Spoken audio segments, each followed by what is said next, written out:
Only 899 to go. Let's go find them.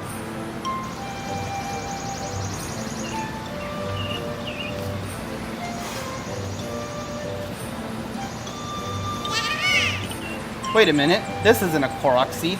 This is an imposter, a fraud, a clone.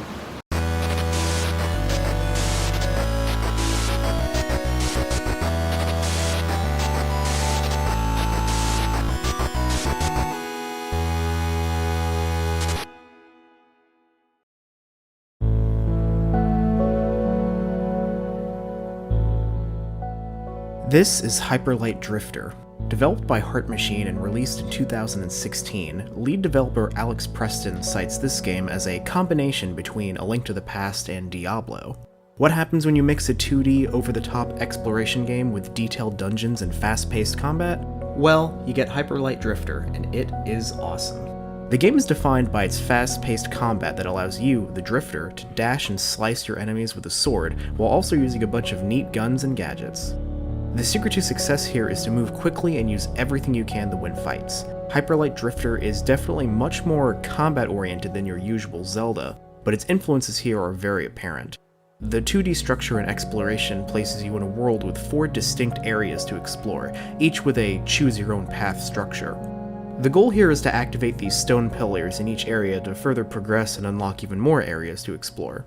I'm not exactly trying to be vague here. The story is very minimalistic and only told through its music and some scenes. There's virtually no dialogue here. It never specifically says what's really going on, you just know you have to activate the funny pillars because you're dying. The Drifter will cough up blood when you are heading in the right direction, which is a clever way to show the player where they were making progress.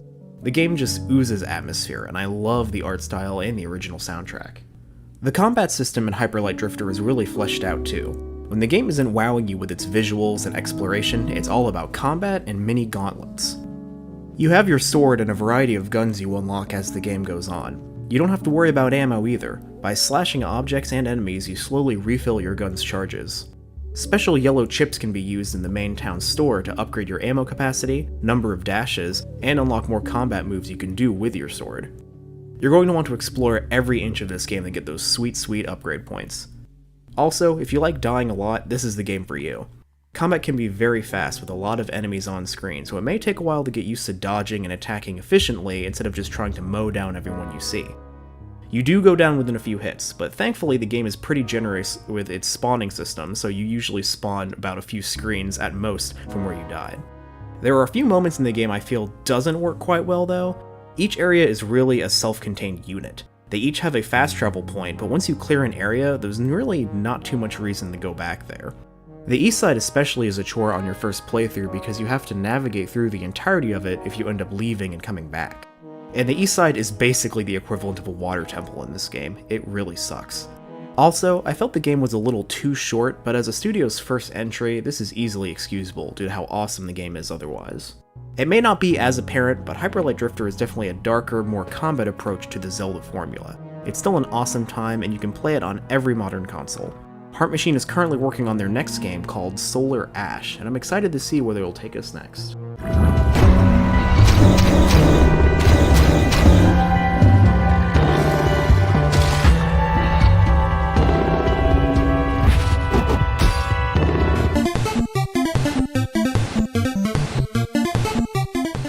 Ever wonder what would happen if you combined the original Legend of Zelda with Final Fantasy? Well, I give you Crystallis. Crystallis was released in 1990 by SNK for the NES and was later remade for the Game Boy Color. It's a fairly simple action RPG that has a lot of similarities to the Legend of Zelda games mixed with aspects of Final Fantasy. Sounds pretty cool, right? Spoiler alert, it's not. The concept is great, but the execution is bad. The story centers around the aftermath of the apocalypse that happened in 1997. Now, I was pretty young in 1997, so I don't remember this happening, but who am I to question what a video game tells me happened? The presentation of this game is pretty solid. It has good art and good music, but the actual gameplay is where this falls severely short. The biggest problem is that it is an NES game. What I mean by that is that most NES games didn't have tutorials of any kind. You had to either infer from the design of the game how to do things or read the instruction manual. The biggest instance of that here is that this game doesn't equip items that you acquire by default, including your sword. So the first time I went to the field, I couldn't attack and I didn't know why. Even after I figured out how to do combat though, it was still pretty rough. Use a sword for combat, which is equipped to the B button, and the A button is used for several other functions including magic. Items can also be equipped to the sword button, however that can be confusing at times because again, it doesn't tell you that. The menu is broken down by consumables, passive items, and key items. It is not explicitly stated though, so it takes a bit of learning to figure that out, but that's not the biggest complaint I have. The sword has a bit of a weird hitbox, so traditional sword combat isn't super great. If you get too close to an enemy and whiff an attack, you're probably going to get hit, and you take a lot of damage per hit, especially in the early game. What you are better off doing instead is just constantly using charge attacks, which again, I had to figure out existed on my own. You hold down the B button until the meter at the bottom of the screen fills, and then you shoot a beam from your sword which does a little more damage than normal attacks. I wasn't a huge fan of having to charge every attack I wanted to do, and it really slowed down the combat. The other RPG elements are what really puts the nail in the coffin for me. You get spells that consume MP like a healing spell, but your MP seems to drain really quickly and doesn't give you much benefit per use.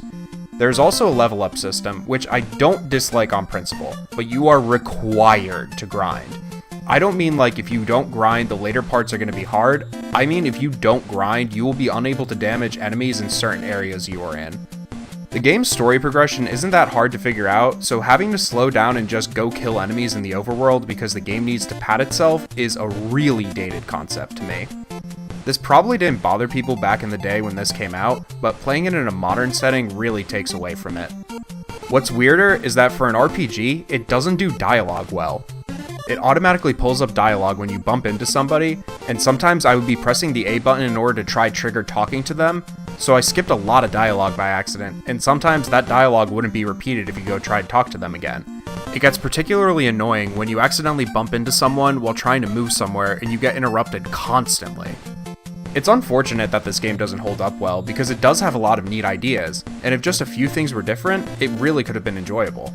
But I'm a busy man with busy man things to do, so I don't have the time to be grinding out a game just because it needs me to, so it can justify a 90s new game price tag.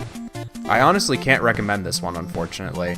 The idea was a little too ahead of its time, and I feel like if they had released this on the SNES instead, with a few extra buttons, this game could have done all it wanted to do and more.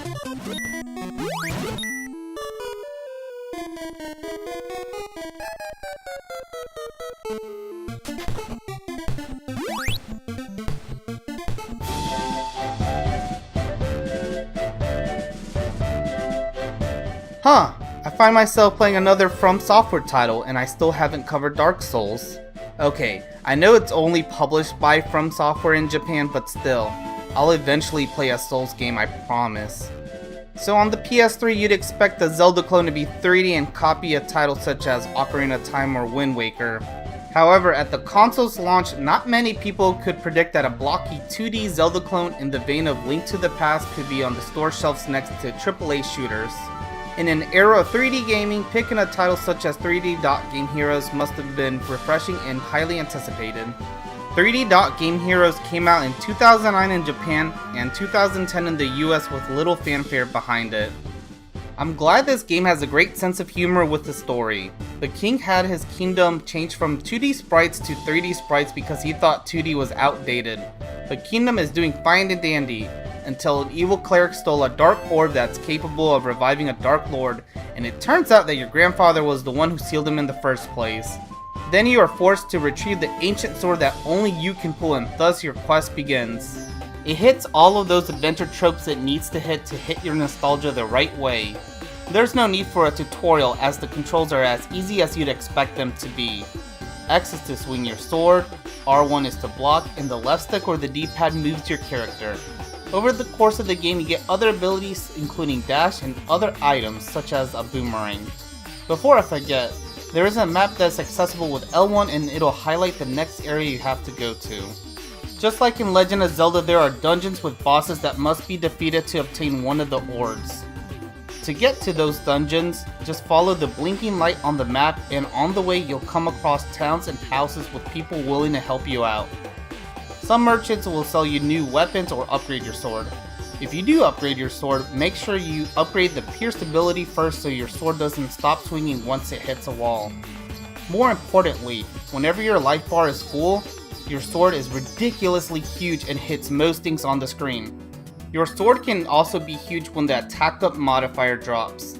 Other items dropped by enemies include health, money, and weapon drops. This game is graphically impressive on PS3, and for me, it would be in my top 20 best looking games on the console. The way enemies explode into blocks is so cool, and seeing how the blocks roll on the ground before they disappear shows the work and the love the developers put into this title. The most impressive thing for me is seeing the light reflection on the candles in the dungeons and how it adds to the atmosphere, for me at least. Silicon Studios struck gold with 3D Dot Game Heroes and would continue to see success with the Bravely Default series. With references to older titles, it's sure to be a hit with anyone who enjoys retro games. If Nintendo went out to make a remaster for Legend of Zelda, I honestly don't think Nintendo can make a game better than this. Oh wait, they did, and it isn't as good. Atlas, if you're listening, please give me a sequel to this game. I'm begging you.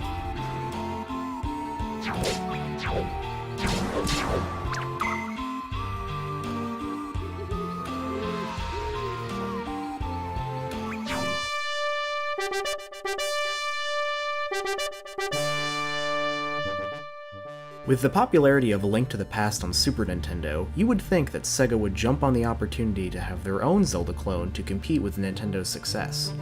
You may already be familiar with Crusader of Senti, nowadays more so known for being one of the most expensive and rare Sega Genesis games. However, there is another Zelda clone on the system that is much more accessible and affordable, and that is Beyond Oasis. Beyond Oasis is a top-down adventure game where you play as Ali, who stumbles upon a magical golden armlet. This armlet has the ability to summon magical spirits, and you are tasked with reviving these spirits to stop the wielder of an equal silver armlet, who the wielder wants to use to cause destruction and chaos. The main story isn't too important here, but the game does a really great job with its cutscenes and presentation. The intro scene in particular has some really nice art and genuinely impresses me. Now, this game is actually called The Story of Thor, a Successor of the Light, in every region outside of North America, and I don't really get that. Your character is named Prince Ali, from Aladdin, and you literally have the same puffy pants as him, yet this is a story about Thor, the god of thunder? Whatever. The game is a lot of fun, so it doesn't really matter. The gameplay seems pretty basic at first, but there are a lot of variety in how you attack. You can stab in one direction, or by holding down the attack button, you can do a horizontal swipe that sometimes knocks down enemies. You can also do a full 360 swipe by pressing a direction as well. The castle has a back room that teaches you all the combat tricks, which is really useful, and a great way to teach the player within the game. Also, some enemies are shorter than you, so you'll need to crouch to hit them, like slimes or snakes. Another plane of combat options makes the potential much greater and more so than you would think. Throughout the game, you can also get other weapons like longer swords and crossbows, but these have a set number of uses before they break. My only issues with combat is that it's sometimes hard to line up attacks since you can only face one of 4 directions. If you are slightly off, you typically get hit first and it's a bit annoying. Of course, the real level of complexity comes with the spirits.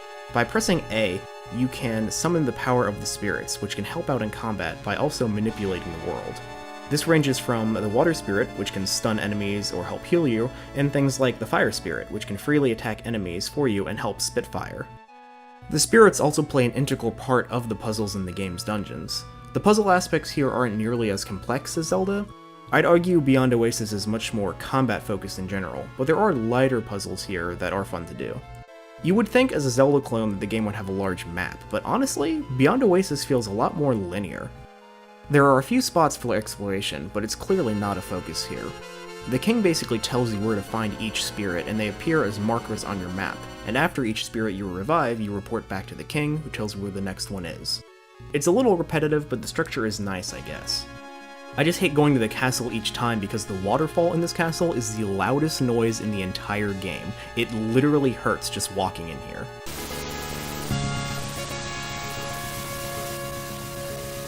The soundtrack is really basic and pretty forgettable, but we gotta talk about that sound design. Besides the deafening waterfall, you have to hear the death sounds. They are hilarious.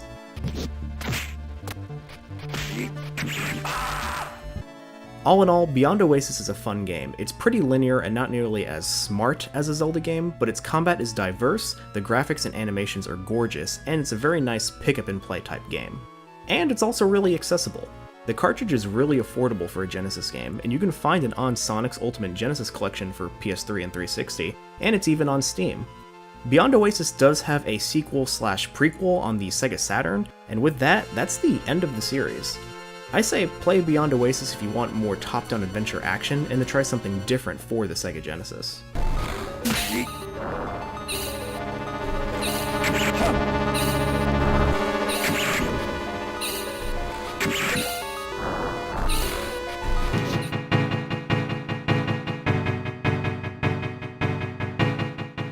Lenna's Inception is the game that answers the question, what if Zelda was a girl? To be completely honest, I would be more inclined to classify this game as a parody rather than a clone. It does a lot to stand out on its own, but there are a ton of Zelda-related references and Easter eggs, as well as a lot of meta humor. I'm playing this on the PC, and if you got the Black Lives Matter bundle on itch.io a few months ago, this was included in there. I was drawn to it mostly for its Zelda-like appearance, and figured I would give it a shot. So the story follows Lenna, a school teacher who is struck by tragedy when her school is suddenly taken over by glitches. You go on to train the hero of Destiny, Lance, who is literally Blue Link, but he is immediately killed in the tutorial dungeon, so the destiny of saving the world falls to you. You go from dungeon to dungeon slaying archangels, who are basically demons that are causing the glitches in the world. The story isn't super deep, and you get a flash of memory every time you defeat a boss, which pieces the story together well enough, and I will say it actually makes a rather satisfying twist towards the end that I won't spoil, but it definitely makes the story worth paying attention to. It has your traditional 2D Zelda staples, fighting items that help you get through dungeons and travel the overworld map. This game has a cool addition though, pets. You can recruit several different companions to travel with you and help you in combat. The items are also not all exactly like their Zelda counterparts, however. For instance, there's a lasso that can pull enemies towards you, an axe to cut down trees with, and I don't think any Zelda game has had anything like the glasses that let you see in glitches and do weird screen warping. There's a lot that makes Lenna's Inception stand out from other Zelda clones. One of the most interesting to me is that startup, you can choose whether you want it in 32-bit mode or 8-bit mode. This completely changes the visual presentation of the game as well as its music. I personally stuck with 32-bit because the art was very well done and the music sounds way better this way. But I did play some of it in 8-bit, and it is equally as good. And honestly, I don't know if this is just my imagination, but I feel like the combat was a lot smoother in it. Probably the biggest quirk of this game, though, is that every run is seeded differently. The name of the kingdom is your seed, so whatever you name the kingdom determines how the run will go. The name of the kingdom I saved was called Shiat, if you want to give this specific one a try. There are a lot of things affected by the seed, the most obvious of course is the map and dungeon layouts, but there are also various colored potions and tunics that are affected.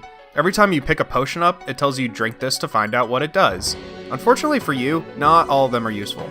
But that's also sometimes really funny. For instance, the time I drank a hallucination potion in the middle of a dungeon and was swarmed by enemies. Not all tunics are useful either, but in a much less annoying way. The fact that each run is different definitely adds a lot of replayability for this game. It even gave me a second chance at enjoying this game. The first seed I got was so weird and didn't leave a good taste in my mouth, so I decided to start over with a fresh profile, and I was enjoying the game so much more with a fresh seed. Lenna's Inception is a weird, quirky Zelda clone that is 100% worth your time, especially if you got it for the price of basically free like I did. It is competently made and never made me feel annoyed or frustrated because everything was fair, and once you finish the base game, it has so many extra challenge modes for you to try out, including a daily seed run. After completing my first run, I got the itch to give it another go just to see how different it can really be, and it is. It's a unique game every single time. I definitely recommend giving this one a go. If you like it, it will never run out of content for you.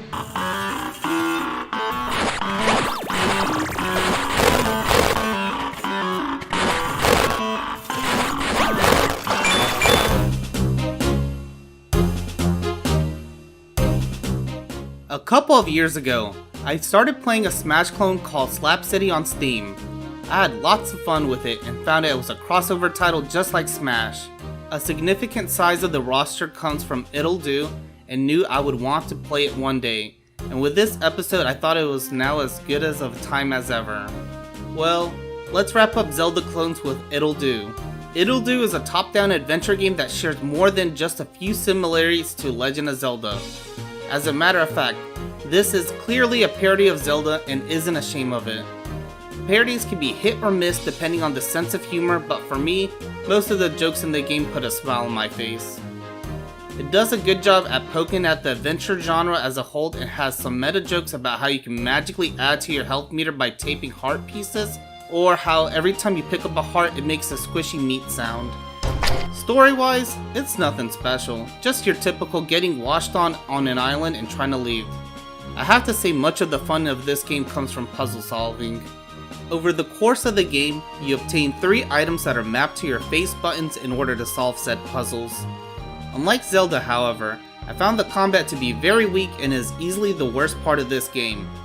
I would be swinging my stick or sword every time and miss when I thought I killed my enemies. Thankfully, the puzzle solving aspect of this game is much better. The 3 items you purchase throughout the game are a fire sword, which lets you light things on fire such as bombs, sticks, or the old man. There is a portal wand that lets you place a block that you can teleport objects to where it sits. This item created some of the most unique yet frustrating puzzles in the game, but it is also the most original of the items. The final item is a generic ice wand that does exactly what you think it does. It's a bit overpowered, but that's also why it's the final item you buy. Each of the items have a few mechanics that are not immediately obvious to you, which is why Tipsy, the Navi impersonator, is very useful. You can tap a button to have him give you a hint about the current room you are in, and he saved my butt many times and taught me things I wasn't aware I could do, and how bad I am at these type of games. This game oozes charm and I can't recommend it enough. The main issue I have with this title is that it's way too short for the price. I beat it in under 3 hours, and while there's some replayabilities such as finding the collectible cards or beating the game as fast as you can, that's not really for me, so it's a one and done for me. If it ever goes on sale, then it's a must buy for Zelda fans. Heck, don't let me stop you from buying it at full price if that's your thing. There's also a sequel that looks to be more of the same. Hopefully Ittle Dew is a bit longer, but if it's more of what this game has to offer, I'm all in. I just have one final thought. Mass Ruby for Smash When. What's one more sword fighter?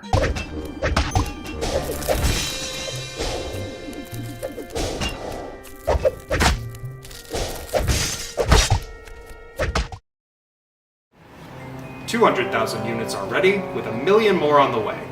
Your clones are very impressive. You should be very proud. I'm just a simple man trying to make my way in the universe.